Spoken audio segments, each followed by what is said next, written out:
So all four of these Philadelphia teams are rebuilding. I don't want to hear out the Eagles. No, we're not rebuilding. We're in transition now. You're rebuilding. You drafted a quarterback in the first round. So what is the impact of all of these teams rebuilding? How is that having an impact on not just the fan bases, but the entire region? So I'm bringing on now Kyle Scott of Crossing Broad. You can check out his website at crossingbroad.com. He wrote a very interesting article earlier this week. I was reading it, and he covers a lot of different things, but he talked about how this whole situation is having wider impact than just on the fan bases. Kyle, how you doing? I'm good. How are you? Good. So let's start with what I was reading earlier this week. You had written about, Sarah Baker, who used to be on Breakfast on Broad. She's leaving CSM. She didn't lose her contract. She turned it down to leave the area. And Breakfast on Broad, which was a show that, whether you liked it or not, it wasn't really my cup of tea. But, it was interesting, and it won an Emmy Award. But yet, I think we all agree that it's because of the frustrating situation with the sports teams that a bunch of people lost their jobs. Yeah, I don't know. Like, each situation is different. Sarah left on her own. Some people have been let go. The Philly Mag let go of its Eagles and Sixers writers, even though it was pretty popular content. And, I just feel like what's happening right now is you have the interest is at really an all-time low, and sports media is in such a transition. Media in general is in such a transition. All these places are trying different types of shows, different types of content. CSN is doing a morning show, and it is pretty much the absolute worst time for something like that in Philly, because people are always going to love their sports here. Even if all four teams stink, people are still going to tune in. But the amount, it's really hard to get like the mainstream sports audience right now, because there's almost no athlete in the city that anyone even really cares about, other than Carson Wentz, Joel Embiid, and Ben Simmons. I mean, maybe Claude Giroux, but there's just no excitement at all. So it just makes it really tough for something like Breakfast on Broad, which was a long shot to succeed anyway, to work in this sort of environment. And it also was a long shot, Kyle, because let's be realistic.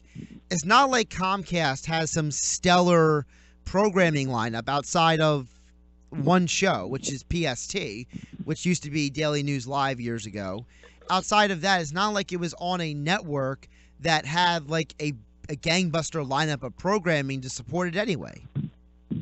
Right, yeah. And I mean, I think they're struggling as a whole, trying to navigate into the cord cutting's a big part of it. The Comcast and ESPNs of the world are going to start losing some of the carriage fees they're getting from, we're all paying through our cable bill. We just don't realize it. So that hurts them. But from a content standpoint, Sports Rise used to be a great show to watch local highlights. It was really neat to have 30 minutes dedicated to local sports. We hadn't seen that before. Daily News Live was kind of innovative in a way, but most of the cast, the characters on Comcast is much older, and they're trying, you're trying to appeal to a younger demographic that is able to get highlights. They're able to discuss sports online. They're able to follow, personalities that are closer to their age with different sensibilities and senses of humor and stuff like that. So it just makes it really hard, for Comcast to put anything out that is that compelling to people who are, below the age of 40 or 30 or what have you. So when you try a morning show and try and fill it with 2 hours of sports content, local sports content every day, I mean, I can't even imagine trying to program for that show. I have right now have enough trouble filling up 8 blog posts throughout the course of a day because it's so slow. Trying to get 2 hours of live television wasn't going to work. And the other thing is that, as you mentioned earlier, Kyle, this is a passionate fan base in this area, whether teams win or lose, but yet this city has become infamous for its inability to have a consistent winner. You have a history of draft busts with the Eagles and the Sixers. You have a Flyers franchise that can't find a goalie who can play for more than a few weeks great at a time. You have a Phillies franchise that is either really good or really bad and never in between. So it seems like the entire area has this ripple effect that when their teams are doing well, it affects everybody else. Yeah, I mean, we could go down the list of all the things that are wrong with Philly sports teams going back 3 decades. I mean, yeah, like I think part of it is our media environment. It is a tough place to succeed. We're very provincial. The fans cling on to the I think the wrong type of player, the player they like, not necessarily the best player, and I think that sometimes drives players out. It puts a lot of pressure on our teams. I mean, you have ownership issues, plenty of reasons why our teams haven't won. But I mean, generally speaking, if you up until 2013, 12, 13, it's been kind of all downhill. The Sixers were the last team to win a playoff series, which was what I think 2012 or 13, I forget. For the 20 years before that, there was always one team that was really good. Right before that, it was obviously the Phillies for that 5-year stretch, and even a little bit more than that. Before the Phillies got good, the Eagles had the great Andy Reid McNabb stretch from about 2000, to around 2007, 2008, and then the Phils picked up. Before that, the 90's was pretty much owned by the Flyers, and the early 90's, you had that Phils World Series run. So it hasn't been since like the late 80's and early 90's that we've had this sort of dreck. So like I'm 33. Pretty much since I've been 10 years old, there's always been one really good team. It was the Phillies, then the Flyers, then the Eagles, then the Phillies again. It might be the Sixers soon, but right now, like this is the first time in a while we haven't had even one team that is like remote, like could even pretend to contend next season. We're talking with Kyle Scott of Crossing Broad. You can follow him on Twitter at Crossing Broad. His website is crossingbroad.com. You mentioned the Sixers, and I find it laughable, the people in the media and the fan base I'm running into the last couple of days who are all outraged because Ben Simmons gives short answers.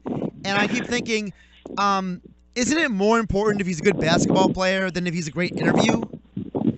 Yeah, look, I mean, of all the things to get upset about right now, like Ben Simmons' availability is way down low. Like, yeah, I mean, he maybe was a little bit standoffish, but like I'm telling you, this is what we're going to get with this guy. He's a superstar. He's been treated like a superstar since he was a little kid. He got to go to LSU and had a documentary film crew follow him. I mean, he is a basketball brand. I don't know if he's going to be as good as LeBron, but he is that sort of brand. That's how he's come up, and that's what we're going to get.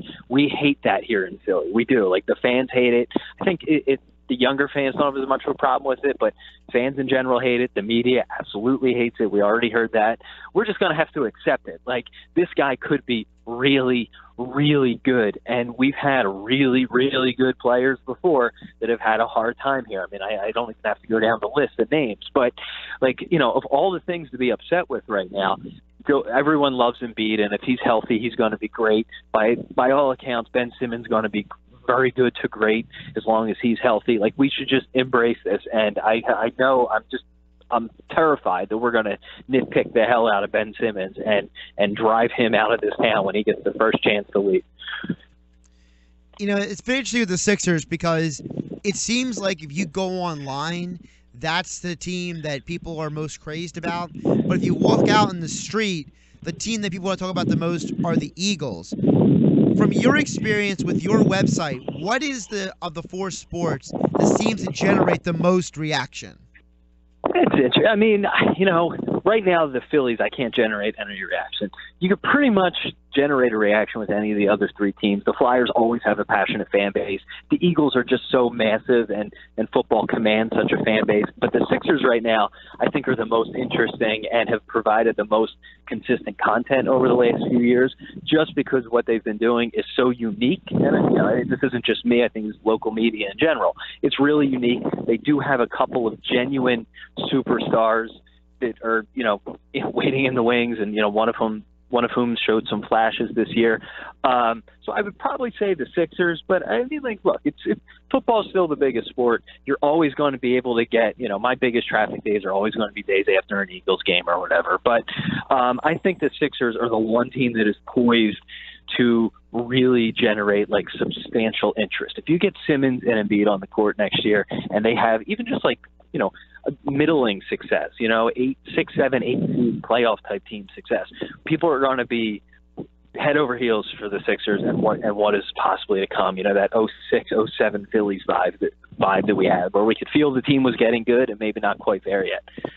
It's funny you mentioned the Phillies not generating a lot of interest, because I remember from from what was about 2007 to like 2011, it seemed like you ran into Phillies fans everywhere. It was like they came out of the woodwork, and now all of a sudden they don't exist, it seems like. I heard a comment this week from Tim Kirchin of ESPN who said that the Philadelphia fans need to be patient with this team, but yet by nature they are the most impatient fan base on the planet. What is your thought on that? Yeah, I mean, like, he's a baseball guy, so, like, I don't think there's that much urgency around the Phillies right now. I think it's different. I mean, we were so spoiled for those few years that they fell off a cliff so quickly. I mean, they didn't even become mediocre. They went from great to bad in the span of half a season. The first half of the 2012 season, it just all went downhill, and they started selling at the deadline. So I think it's more indifference at this point. But it's a great baseball town. Like, older people, like an older generation really loves their baseball. And, we're all of us who are, a little bit younger, all grew up going to the $5 tickets, that sort of thing. Like, everyone loves the Phillies when they're good, but, baseball is a tough sport to watch when your team is bad. And there really isn't one player right now on the Phillies you can point to and be like, they are going to be the guy. Like, you can look at Carson Wentz and do that. You can look at Embiid and do that. There's a couple of young flyers you can look at and maybe do that. But, I mean, really, who on the Phillies right now, you're like, that guy is definitely could be a perennial all-star. You can take a couple names like a Nola or a Franco and say they're going to be good, but I don't think they have a superstar by any stretch on the roster, in the minors, what have you. We've been talking with Kyle Scott of Crossing Broad. You can follow him on Twitter at Crossing Broad. His Twitter is at Crossing Broad. He always has, even if it's not serious stuff, it'll make you laugh. So I definitely suggest you give him a follow. Kyle, appreciate the time today. All right, thanks. Thanks for having me.